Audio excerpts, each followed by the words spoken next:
Okay, we have a good group this morning. Good morning, children. Are you all in good shape this morning? Tired? Okay, why are you tired? Oh no, the majority of night. That was to help your father with something, right?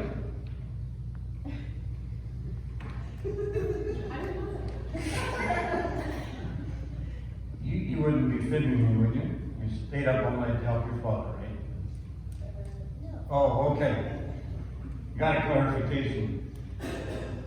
Now, what's special about this day? Father's Day. Okay. Now, the good thing in this morning is I know all your fathers, right? Met them all. Worked with them. And you all have good fathers, right? So, now I would like you to think for just a minute, just like we did when we talked about mothers about 5 weeks ago. What's one thing that you really think is special about your father?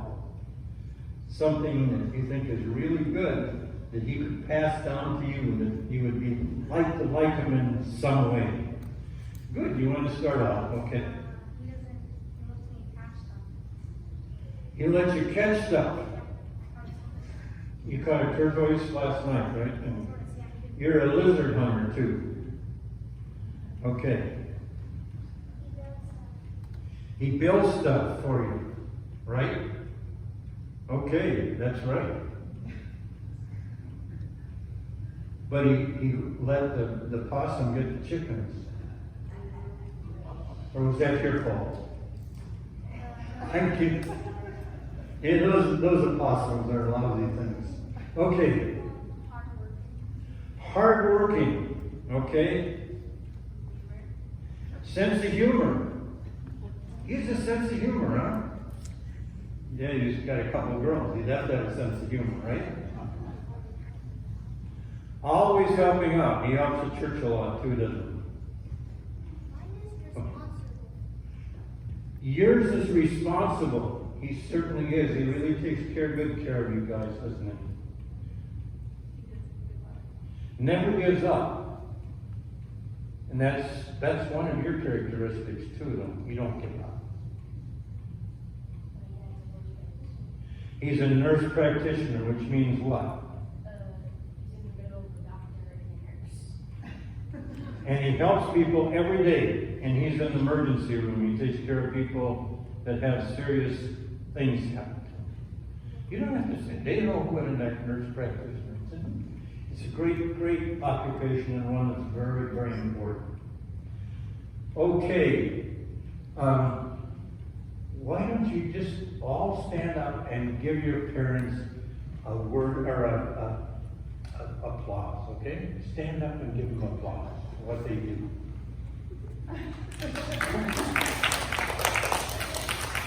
Okay, we'll sit down one more minute. And is there somebody that would like to say something more about their father? I mean, you gave two, so anything else you'd like to say? Now, did you all hear the... Okay, yes. A what? A 3D printer. You think you can show me how to use it? All right. Fathers are pretty good, pretty special. Did you guys hear the song that I played about my father? There's one stanza, the last stanza said, there's a time that comes when you can no longer thank him. And sometimes, most times, you're going to live past your fathers. And so it's important to remember to thank your father for everything he does every day.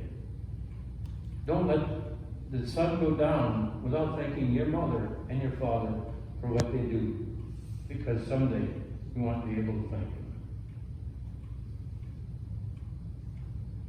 You did really well today, and you're here today, I know because of your mothers, but also because of your fathers. Give them a hand, please.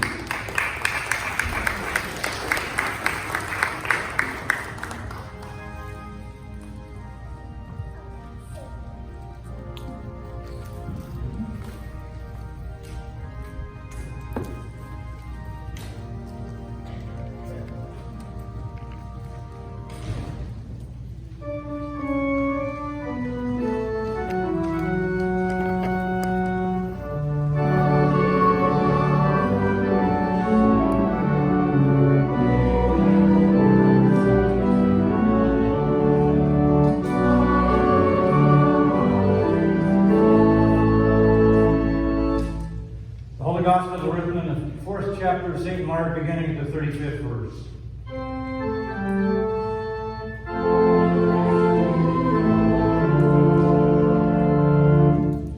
When evening had come, Jesus said to his disciples, "Let us go across to the other side." And leaving the crowd behind, they took him with them in the boat, just as he was. Other boats were with him. A great windstorm arose, and the waves beat into the boat, so that the boat was almost swamped. But he was in the stern, asleep on the cushion. And they woke him up and said to him, "Teacher, do you not care that we are perishing?"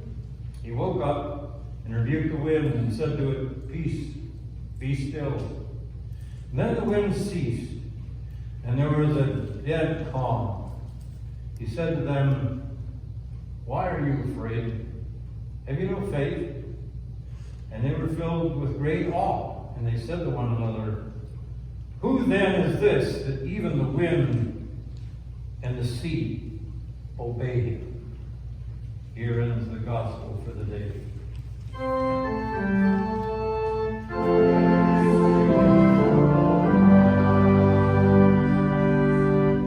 Please be seated.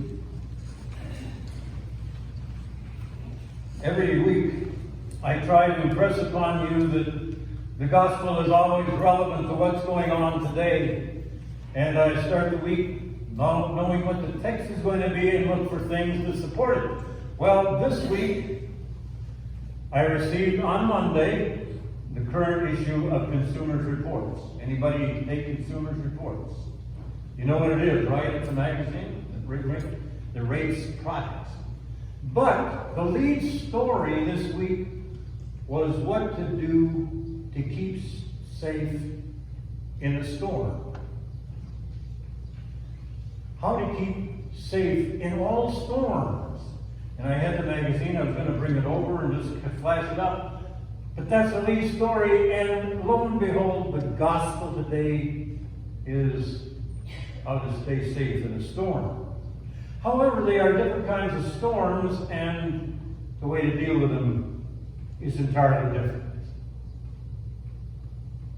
It was interesting to read the article on storms. It talked about tornadoes, hurricanes, wildfires, earthquakes, and floods. Left out a few. I could have added to that. But as I walked and read through them, I really have been involved in all of those serious storms. Tornadoes were a part of Minnesota. Hurricanes, I got into one of those when I came down to the Super Bowl, Minnesota against Pittsburgh. 4 days before, we had hurricane winds. I was unfamiliar with it. I walked out on the street and had things blowing by me. And my brother said, "Get into the car, you fool, you're going to get killed." Been in earthquakes. I lived near San Francisco just about every day. Floods, I didn't really see too much of. A few times in my hometown, but in Texas, almost every time it rains. So it gave a lot of information on what to do to keep safe in a storm. Because they maintain that you can always be safe in a storm, right? That's what sells the magazine. Some of the things they recommend was securing your house better. Depending upon where you are and what your particular storm might be, you can retrofit your house so you bring it up to date so it can stand whatever storm comes along. Consider purchasing a generator. I know the generators after the last, snowfall I bet, of the magnitude we did this year since I came to Texas, a lot of generators were sold. I'm sure most of you have weather radios, or at least you have an app on your cell phone that contacts you if there's a storm about to come. Maintain a food supply of at least 3 days. That's one of the words. A water supply. I realize that when I recognize a storm is coming here and the power might go out, I need to fill the bathtub. And when I talk about that, the people here all seem to know that. They all fill their backpacks. Go bags, in case you have to make a quick exit, but that can sustain you for a week. I'm sure all of you have your bags packed, right? Insurance programs that are in place. A evacuation plan. How to shut off your utilities in case you need to. And on and on and on. How to stay safe in storms. But they say you can't stay totally safe in storms. And they said, as a matter of fact, the storms are becoming more and more prevalent. And there's really nothing new in storms except that they're coming more often and they're more terrifying than before. Nothing new, but more often and more severity. And it says, don't rest, because it won't get better because of climate change and by a lot of dumb things that people do with the environment. So there's nothing that comforting about that article that says stay safe in the storm, because they always have an out.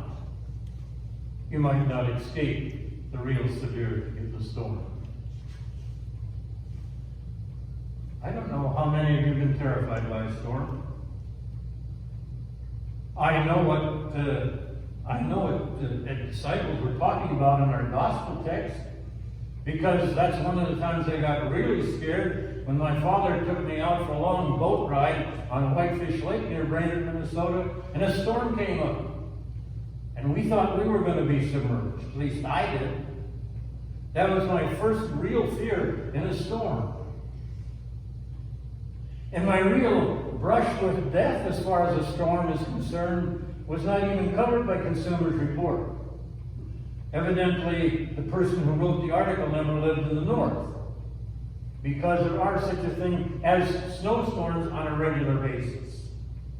If you lived in Minnesota, you would know that. And I felt that I was going to die in a snowstorm. I was going to graduate school at Grand Forks, North Dakota. I had a parish in Thief River Falls, Minnesota. It was only about 40 miles. But it started to snow really hard, wind began to blow. It's only a 40-minute drive normally between the two places. But as I got out and heard the weather warning that I didn't listen to before I left school to go home, it got really bad and the roads plugged up. And I sat there for 40 minutes with nothing happening except the wind blowing up around the car and me thinking, this is it. And by some strange circumstance, the semi came through. He could break up the snow on the roads. And he stopped. And he said, if you drive right behind me, I'll take you to Warren and you'll be safe. I was safe. The other thing at the time I was really scared was I was in Winthrop, where I had a parish, Winthrop, Minnesota, and I went from the church over to the root beer stand to have lunch. And I drove into the stand and they were starting to close up the stand. And I said, wait a minute, what are you doing? I want lunch. And they said, there's a tornado coming. And I said, where is it? And they said, look behind you. And it probably was not more than 3/4 of a mile away. And I jumped into a culvert to escape the tornado. I could go on and on about things that happen with storms. But they will always be there. And there's always got to be a little readiness for the storm. But you see, all of that is a metaphor for our gospel text today. And actually, the story itself is a metaphor about the real message. The story is about the people, the disciples of Jesus, leaving the shore, going out on a boat, getting involved in a huge wind that they should have known how to maneuver because they were professional fishermen. They should have known what to do, but they were scared they were going to die. And they said, "Where's Jesus?" And he was sleeping. And they woke him up, and he stilled the storm. But this story was meant to convey a message, not about climate, not about physical storms, but the storms that go on in one's life. Because just as we can't control the storms that come to us from the weather, sometimes we can't control the storms that come to us in our personal life. And there will be storms. We can write articles about how to stay safe in any of these storms. But when they come, those storms come, either we don't remember what we read, or they don't seem to make sense for our case. But the reassurance this morning is not that there won't be storms, but that there will be. And they might be more severe than the past. And you cannot control that. Relationship crisis is one kind of storm. The death of a loved one, another kind of storm. A medical diagnosis that is highly unfavorable. A legal mess. Loss of employment. And we've lived through a storm for a whole year and a half that we really never knew existed, but were warned about for years. And we just didn't get ready. And when the storm came, we didn't know how to handle it, and they really still don't know how to handle it. That's the problem. And they can't guarantee that it will not happen again. But there's a message. There is a message. And there's no reason, cause for these storms. It's not God's punishment. It's not something we've done. It's simply the way life is. And when we deal with each other in a sinful world and sinful people, we run into storms. And the word of the message today is still a hopeful one. Savior, trust in the Lord, that's the only security you have. The only security that is really there. And sometimes we really don't even agree that it is security, but God has promises. And God promises His presence.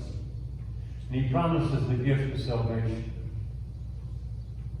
I told you about my exercise last week in an airplane. And really, after the announcement of what was happening, and, well, we get a report on really what was happening, I turned back to the book. My book I was reading on meaning in life. And I felt a peace and a calm, because I knew in my heart that whatever came, in the end, God's will would prevail. The only promise, the only rock we have is the promise of God's presence and grace. There is a song from, I think, Rodgers and Hammerstein. I think it came from the musical Showboat. And it's a little schmaltzy, but it really conveys the message. When you walk through a storm, hold your head up high. Don't be afraid of the dark. At the end of the storm is a golden sky, the sweet song of a bird. So walk on through the wind and walk on through the rain.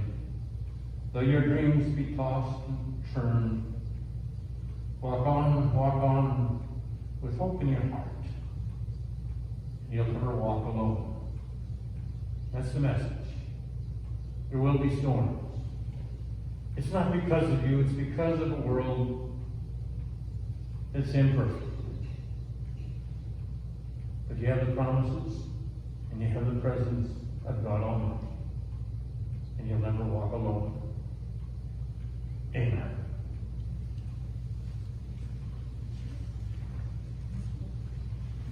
Pulpit hymn, the sermon hymn, Jesus Savior, Pilot Me, 755. Stand if you are here.